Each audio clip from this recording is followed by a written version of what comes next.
Hello दोस्तों, स्वागत है आपका दृष्टि आईएएस के एंडएफ प्रोग्राम में। मैं हूं केवल आपके सामने। एक बहुत ही बड़े विद्वान आदमी ने आज से कुछ दशक पहले एक बात कही थी कि जितने भी धार्मिक स्थान है दुनिया भर में, उसके आसपास के पेड़ों को नुकसान कोई नहीं पहुंचाता है, क्योंकि वह बहुत ही सेंसिटिव क्षेत्र होता है। इस वजह से वे जो पेड़ होते हैं उन्हें नुकसान नहीं पहुंचता है, तो वे अपने अस्तित्व को काफी समय तक बनाए रखते हैं और बचे हुए हैं। तो इस बात को ध्यान में रखते हुए कि अगर उन्हें प्राकृतिक वातावरण अच्छे से मिले पेड़ों को, तो वे अपने अस्तित्व को बनाए रख सकते हैं। इस बात को ध्यान में रखते हुए उस विद्वान ने एक पद्धति की शुरुआत की और पद्धति का नाम था मियावाकी पद्धति, जिसका लक्ष्य था बहुत ही कम समय में बहुत तेजी से पेड़ों की वृद्धि कर सकना, वन आवरण को बढ़ा सकना, बहुत कम समय में एक घना जंगल तैयार कर सकना। और वह जो जंगल होगा, उस जो भी जगह पर तैयार किया जाएगा, उस जगह के विशेष जो पेड़ होंगे उनको ध्यान में रखकर तैयार किया जाएगा।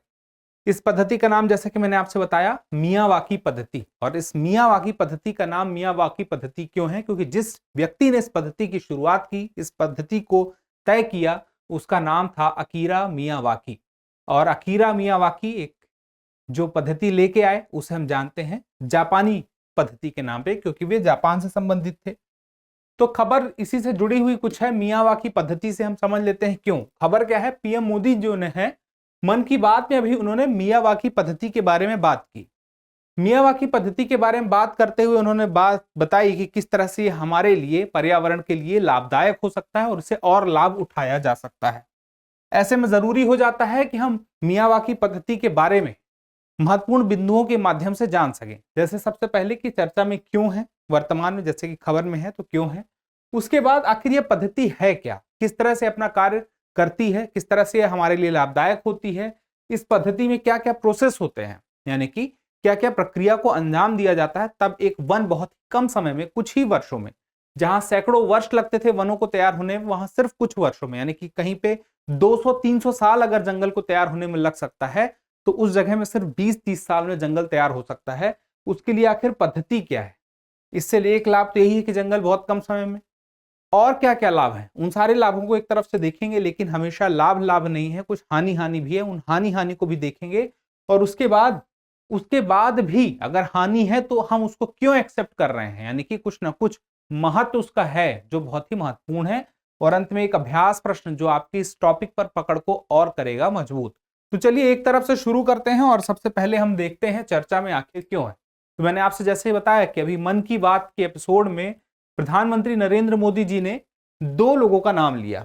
एक केरल के टीचर हैं।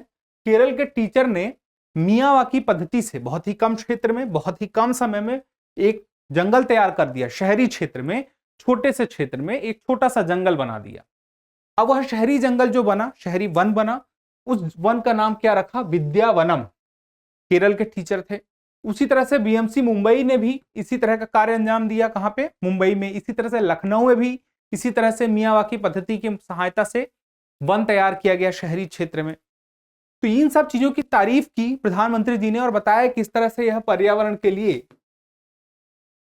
बेहतर रहेगा, जलवायु परिवर्तन से लड़ने के लिए बेहतर रहेगा, और बहुत सारे फायदे हैं। अभी एक तरफ से हम देखेंगे। तो चर्चा में क्यों है ये तो आपको पता चल गया।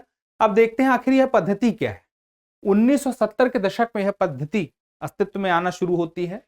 और वनस्पति शास्त्री, किनके नाम पर यह पद्धति है?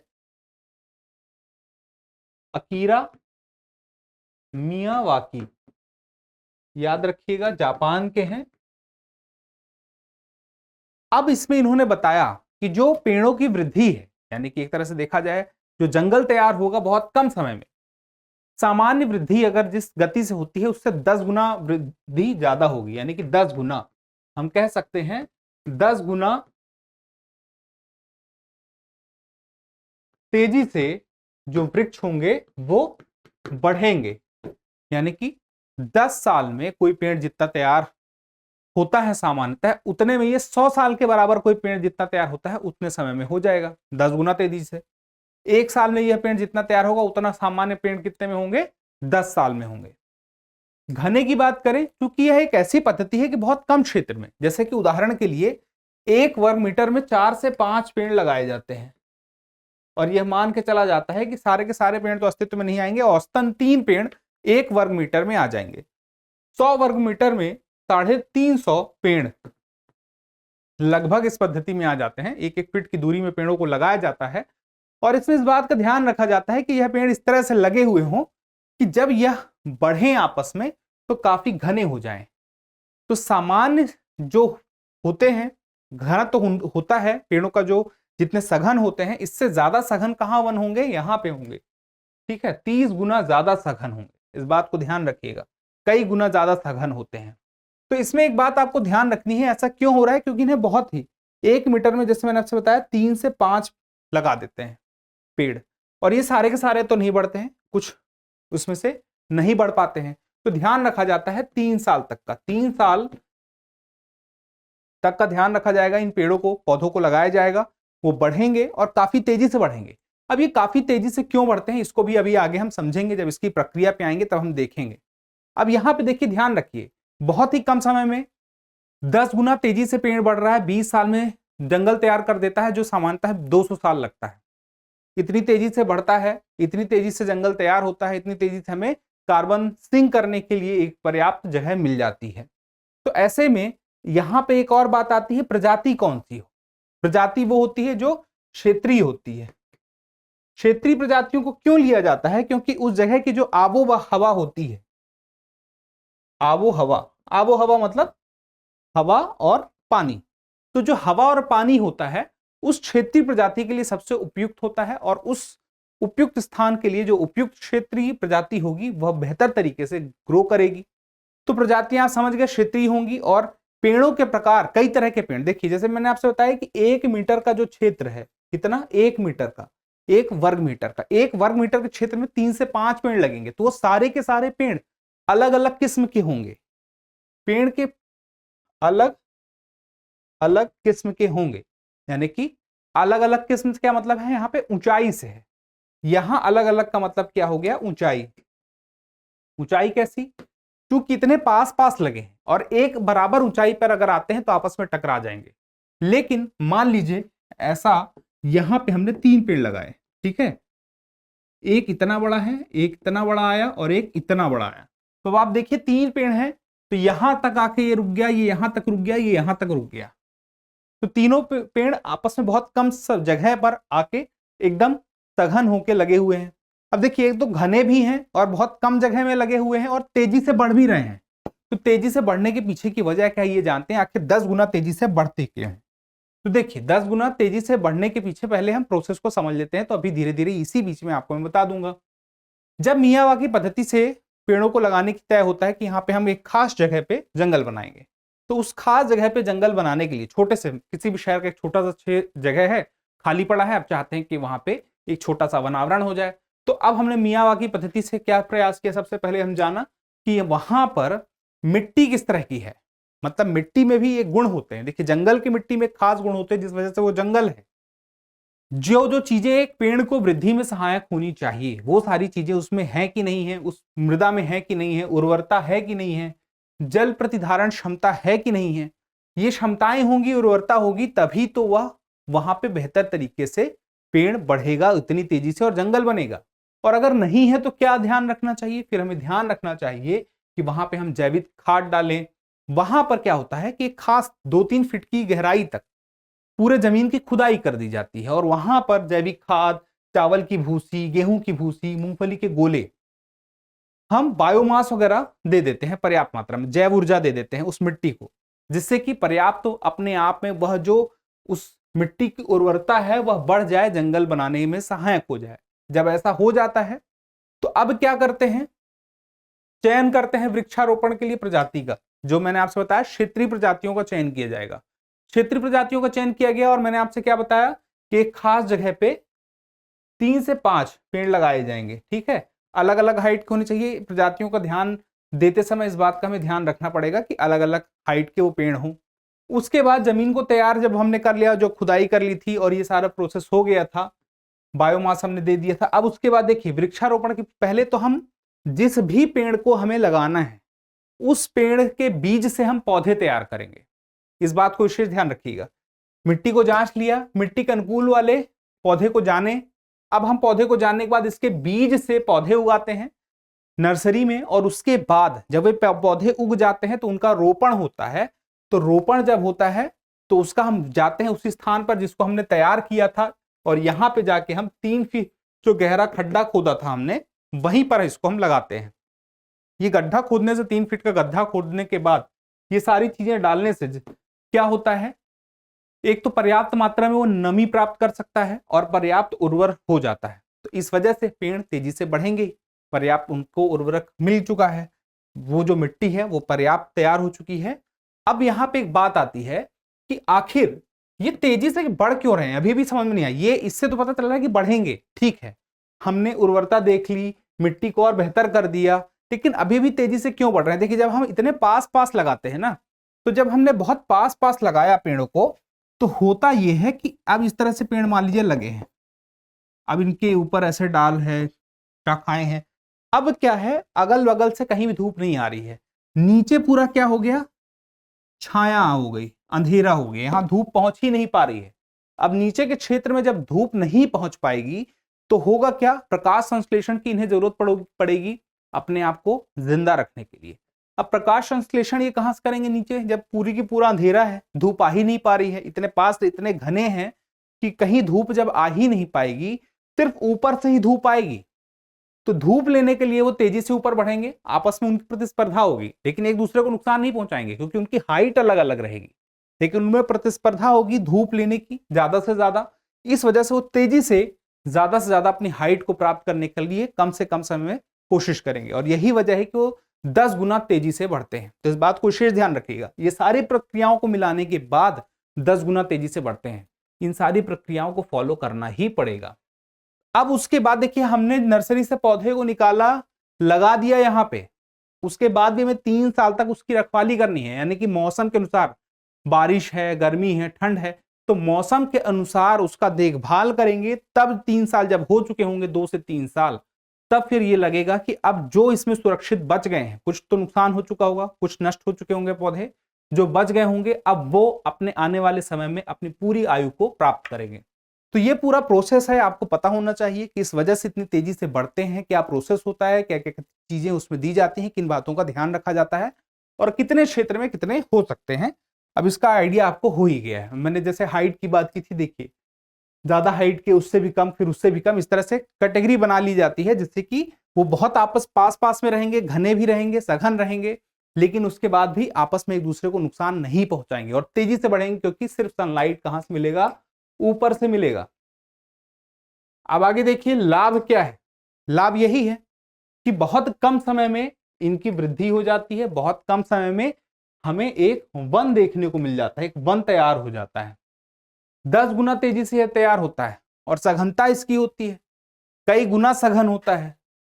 अब बात यह है कि इतना जब वो सघन है, इतनी तेजी से बढ़ रहा है, तो वहां पर जब एक जंगल तैयार हो जाता है, तो जो आसपास की कई प्रजातियां हैं उनके लिए एक आवास तैयार हो जाता है। वहां मधुमक्खियां आएंगी, तितली आएंगी, और छोटे छोटे जीव आएंगे जो यहां पर इसको अपना आवास बना लेंगे। ठीक है, मधुमक्खी हो गई, तितली हो गई, या अन्य कोई जीव हो गया जो वहां का। तो इस प्रकार से हम देखें तो जैव विविधता की जो बात करें, जैव विविधता भी पर्याप्त देखने को मिलेगी, और उसमें भी बेहतर देखने को हमें मिलेगा। हवा, पानी, मिट्टी, ये जब चीजें होती हैं तो इससे क्या होता है, प्रदूषण का नियंत्रण होता है। जब इतने सारे पेड़ हो जाएंगे, जंगल बन जाएगा, तो हवा अच्छी होगी, पानी वहां का जो है वाटर लेवल अच्छा होगा, जल धारण क्षमता बढ़ेगी, जो नॉइज पोल्यूशन है वो भी कम देखने को मिलेगा। उसके अलावा जब स्वच्छ हवा मिलती है तो हमारा स्वास्थ्य भी बेहतर होगा। मृदा अपर्दन, सॉरी अमर्दन लिखा है, इसको अपर्दन समझिएगा, ठीक है। बारिश की वजह से जो मृदा अपर्दन हो जाता है, मिट्टी बह जाती है, अब जंगल की वजह से वो नहीं होगी। उसके अलावा जब यहां पर मल्चिंग, जब मैंने आपको बताया पूरा प्रोसेस होता है, यहां पे देखिए, जब यहाँ पे ये पूरा पेड़ जंगल लगाया जा रहा था, पौधे को जब हमने लगा दिया जमीन में, और उसके बाद अब हमें उसकी देखभाल करनी थी, तो जैसे ही हमने पौधे को जमीन में लगाया, हमने मल्चिंग कर दी। मल्चिंग क्या है, घास और भूसा जो है उसे बिछा दिया था जमीन के ऊपर, जिससे कि जो हमने नीचे का जो मिट्टी तैयार की थी उसमें नमी पर्याप्त बनी रहे, खरपतवार ना हो, अनावश्यक घास ना उगे, तो वह जो नमी बनी रहेगी उससे वह तेजी से अपने आप को पेड़ बढ़ा सकेंगे, अपने आप को सुरक्षित कर सकेंगे। अब यहीं पे जो मैंने आपसे बात कही कि जब हरे भरे पेड़ होंगे तो आग लगना भी मुश्किल काम होगा। सूखे जब पेड़ों में आग लगती है, हरे भरे पेड़ों में नहीं। शहरों के बाद के लिए बात करें तो वहां की हवा बेहतर होगी। हवा वहां की बेहतर होना इसलिए भी जरूरी है क्योंकि आप जानते हैं कितना कार्बन उत्सर्जन शहरों से होता है। कार्बन सिंक का काम करेगा, जो कार्बन वातावरण में जा रहा है उसको स्टॉक करने का काम करेगा वही जंगल छोटा सा। लेकिन नुकसान भी हैं, कुछ नुकसान है जिसकी वजह से इस पर ध्यान देना जरूरी हो जाता है कि हम जान के रखें कि इस पद्धति की भी एक लिमिटेशन है। क्या लिमिटेशन है?